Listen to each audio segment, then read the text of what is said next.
নমস্কার। বিব্যক্তিত্ব থেকে আজকে একটা অন্য বিষয় নিয়ে আপনাদের কাছে এলাম। বিষয়টা কিন্তু একটা ভয়ঙ্কর দিকে যাচ্ছে এবং অনেকটা এগিয়ে গেছে, সেটা আপনারাও বুঝতে পারছেন। এটা গভর্নমেন্ট জানে, কিন্তু গভর্নমেন্ট সেইভাবে অ্যাওয়ারনেসটা করে না।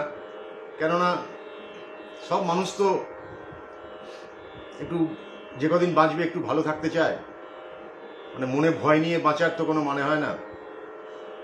এই সন্ধ্যেবেলা একটু তুতু ম্যায় টিভিতে দাদাগিরি দিদিগিরি, একটু গান নাচের অনুষ্ঠান, এইসব নিয়ে কেটে যাচ্ছে।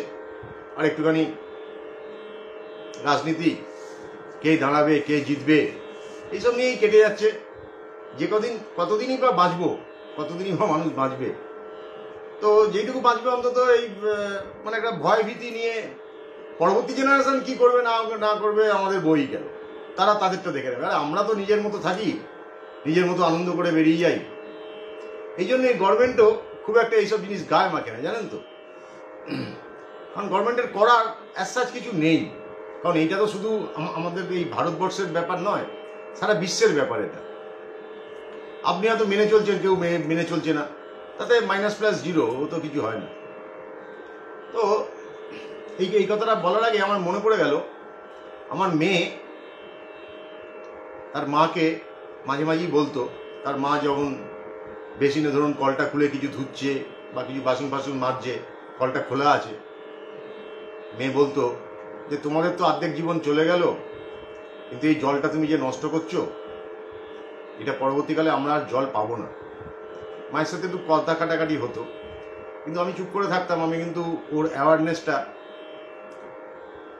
ও যারা ভীত হয়ে এই কথাটা বলতো, সেটা আমার খুব ভালো লাগতো। যাক, এই বয়সে ওর মধ্যে সেই জিনিসটা এসেছে যে একটা স্বল্প সঞ্চয়ের জিনিস, সেটাকে যত সঞ্চয় করে রাখা যায় ততই মানুষের মঙ্গল পরবর্তী জেনারেশন। তো যেটা বলার জন্য আজকে এসেছি, এই পৃথিবীতে আমরা অর্ধেকের ওপর প্রাণী, কীট পতঙ্গ, নানান জীবকে আমরা মেরে ফেলেছি আমাদের নিজেদের স্বার্থে, নিজেদের বাঁচার জন্য।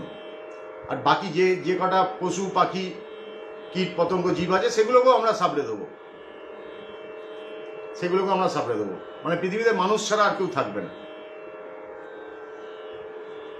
তো তারা তো কোনো দোষ করেনি, কিন্তু তাদের আমাদের জন্য তাদের মরে যেতে হচ্ছে। এবং আমাদের অ্যাক্টিভিটিসের জন্য, আমরা যে নিজে হাতে তাদের যে মেরে ফেলছি তা নয়, আমাদের নানা রকম উন্নতি করার জন্য আমরা যেসব অ্যাক্টিভিটিস করছি, তাতে কিন্তু তাদের প্রাণহানির ঘটনা দিনের দিন বাড়ছে।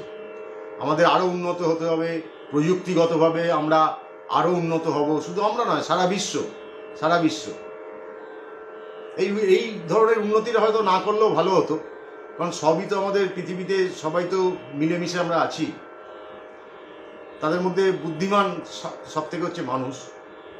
ওই বুদ্ধিটা আরও বুদ্ধি দিয়ে আমরা এগিয়ে যাচ্ছি। এইসব করতে গিয়ে অন্যান্য প্রজাতিরা আস্তে আস্তে বিলুপ্তির পথে। আর যে কটা আছে সে কটাকেও আমরা একদম ফিনিশ করে দেবো, সেইটাই লক্ষ্য। একদিকে যেমন প্রযুক্তি বাড়বে, একদিকে ওইসব জীবজন্তুরা মাইনাস হতে শুরু করে যাবে। পৃথিবী দিন দিন উত্তপ্ত হচ্ছে, সেটা আমরাও জানি। যত জলাজমি, জলাভূমি, গাছগাছরা, শুধু আমাদের এই দেশে নয়, সব দেশেই। অ্যামাজনের সেই জঙ্গল তো বোধহয় 20-30% বোধহয় কেটে সাফ হয়ে গেছে। এইগুলো আমরা করি। এবং যে হিমবাহ আছে, গ্লেসিয়ার, সেই গ্লেসিয়ার প্রতিনিয়তই গলছে। এবং অদ্ভুত জিনিস, একটা নেগেটিভ সার্কেল কেমন একটা ঘুরছে দেখুন। গ্লেসিয়ার গলছে, গলতে যার উপর গ্লেসিয়ারটা আছে, ধরুন একটা চাটান তো আছে, একটা পাথর বা মাটি, সেইগুলো এক্সপোজ হচ্ছে, তার উপর সানলাইট পড়ছে, সেইগুলো গরম হচ্ছে। গরম হয়ে সে আবার তার পাশের জায়গাটাকে উত্তপ্ত করছে, সেখানে গ্লেসিয়ার গলছে। সেই 4 টান মাটি আবার বেরিয়ে পড়ছে, আবার তার পাশে গ্লেসিয়ার গলছে। এইভাবে কিন্তু প্রতিনিয়ত কিন্তু গলতে থাকছে এবং এক একটা নদীতে যা জল ধারণের ক্ষমতা আছে, এক একটা গ্লেসিয়ারে সেই রকম তার জল আছে। ওইটাকে বলা হয় গ্লেসিয়ার রিভার, মানে হিমবাহ নদী সেইটা। এবং উত্তর ভারতে ম্যাক্সিমাম তো আমাদের ওই আর কি হিমালয় থেকেই জল, সব নদীতেই ওই হিমবাহ থেকেই জল আসে ম্যাক্সিমাম। আর ওই দেখবেন যে ওই সব পাহাড়ের ওপরে যেমন লাদাখ ফাটাক আছে, ওইখানে মানে এমন যেসব মানে লেকগুলো আছে সেইগুলো একদম পরিপূর্ণ। যে কোনো দিন সেখান থেকে জল যদি বেরিয়ে আসে, তার নিচে যেইগুলো আছে, যে জায়গাগুলো, তাদের চাষ জমি বাড়ি ঘর একদম ধুয়ে মুছে সাফা করে দেবে, ধুয়ে মুছে সাফা করে দেবে। তো এইভাবে পৃথিবী গরম হতে হতে পৃথিবীর টেম্পারেচার দেখবেন যে প্রতি বছরই একটু একটু করে আমরা বাড়তি দেখতে পাচ্ছি। এবং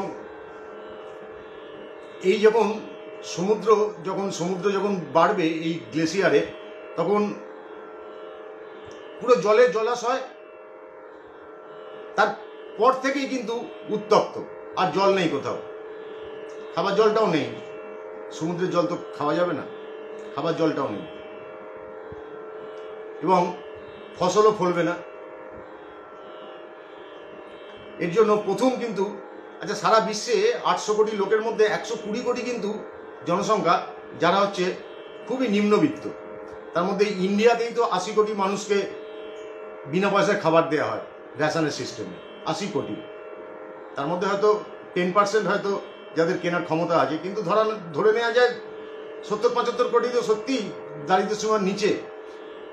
এবং যদি ফসল যদি না হয়, আর ওই সব লোকগুলোর অর্ধেক দিন সকালে হয়তো খেতে পায়, রাত্রিরে হয়তো খাবার নেই, মানে ওদের আনসার্টিনিটি, ওদের খাবার যে একদম শিওর যে খেতে পাবে, সেই ধরনের লোক হচ্ছে 30 কোটি।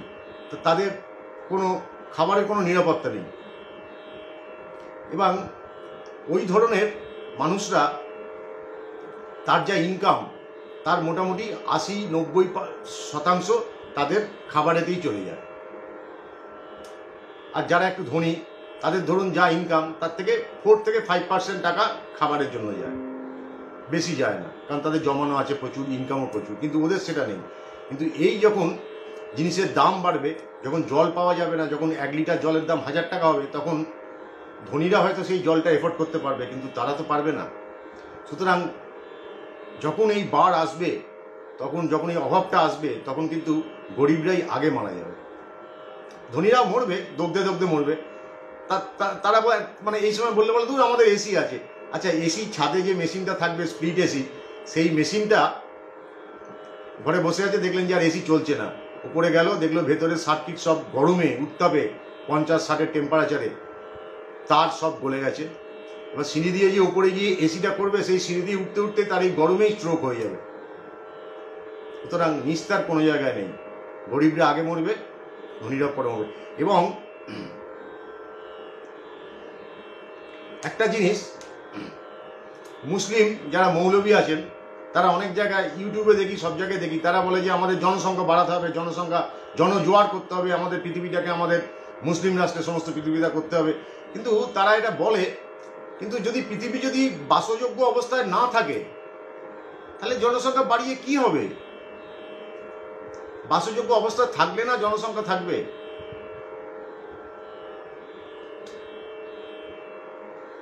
জনসংখ্যা বাড়ালাম, কিন্তু পৃথিবীটাই বাসযোগ্য রইল না। পৃথিবীটা দেখবেন যে প্লুটোর মতো হয়ে গেছে, প্লুটো বা মঙ্গল বা চাঁদ, পুরো সুখা পৃথিবীটা। তাহলে কে থাকবে?